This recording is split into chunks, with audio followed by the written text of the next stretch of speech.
ముగ్గురు ప్రత్యర్థులు ఒకే చోటకు చేరారు. 2 వరుస ఉప ఎన్నికల్లో తలపడిన ఆ ముగ్గురు నేతలు ఇప్పుడు ఒకే గొడుగు కిందకు వచ్చారు. ఆ ప్రత్యర్థులు ఎవరు, ఆ విషయం ఏమిటో ఇప్పుడు చూద్దాం. కరీంనగర్ లోక్సభ స్థానానికి 2006లో జరిగిన ఉప ఎన్నిక నాటి ఉమ్మడి రాష్ట్రంలో సంచలనంగా మారింది. 2004 సాధారణ ఎన్నికల్లో కాంగ్రెస్ తో పొత్తు పెట్టుకుని టీఆర్ఎస్ నుంచి కరీంనగర్ ఎంపీగా పోటీ చేసి గెలుపొందిన కేసీఆర్ కేంద్ర మంత్రిగా కొన్నాళ్ల పాటు బాధ్యతలు నిర్వర్తించారు. అనంతరం ప్రత్యేక తెలంగాణ అంశంలో కేంద్రం కాంగ్రెస్ తో విభేదించి మంత్రి పదవికి రాజీనామా చేశారు.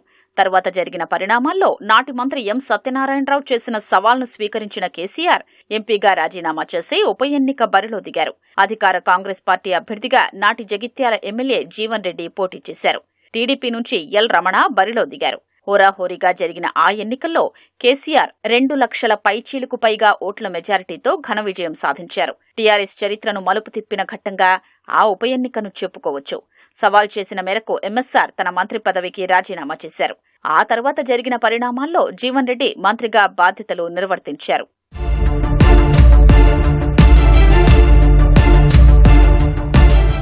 తెలంగాణ సాధన కోసం 2008లో టీఆర్ఎస్ ప్రజాప్రతినిధులు మూకుమ్మడి రాజీనామాల్లో భాగంగా కేసీఆర్ మరోమారు కరీంనగర్ లోక్సభ స్థానానికి రాజీనామా చేశారు.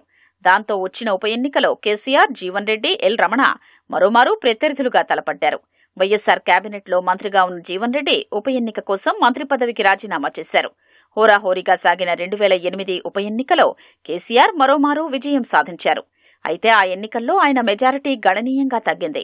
2006 ఉప ఎన్నికల్లో 2 లక్షలకు పైగా భారీ మెజారిటీతో గెలిచిన కేసీఆర్ 2008లో మాత్రం 15,000 ఓట్ల మెజారిటీకి పరిమితమయ్యారు. ఈ 2 ఎన్నికల్లో ఎల్ రమణ 3వ స్థానంలో నిలిచారు.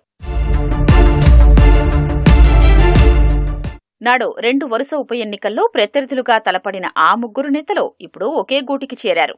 తెలంగాణ ఏర్పడిన అనంతరం ఎల్ రమణ టీడీపీకి రాష్ట్ర అధ్యక్షునిగా కూడా పనిచేశారు. 2021లో బీఆర్ఎస్లో చేరి శాసనమండలి సభ్యునిగా ఎన్నికయ్యారు. 2014లో జగిత్యాల నుంచి కాంగ్రెస్ ఎమ్మెల్యేగా గెలుపొందిన జీవన్ రెడ్డి 2018లో ఓటమి పాలయ్యారు.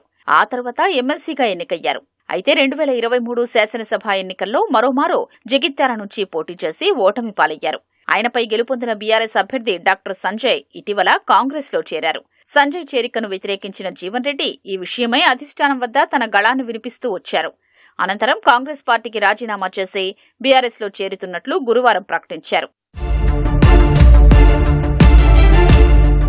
బీఆర్ఎస్ అధినేత కేసీఆర్ ను కలిసిన జీవన్ రెడ్డి ఈ నెల 20న జగిత్యాలలో జరిగే సభలో గులాబీ కండువా కప్పుకోనున్నట్లు సంకేతాలిచ్చారు. నాటి ముగ్గురు ప్రత్యర్థులు ఒకే గొడుగు కింద ఇక నుంచి పనిచేయనున్నారు. కేసీఆర్, జీవన్ రెడ్డి, ఎల్ రమణ ముగ్గురు గతంలో టీడీపీలో పనిచేసిన వారే కావడం విశేషం.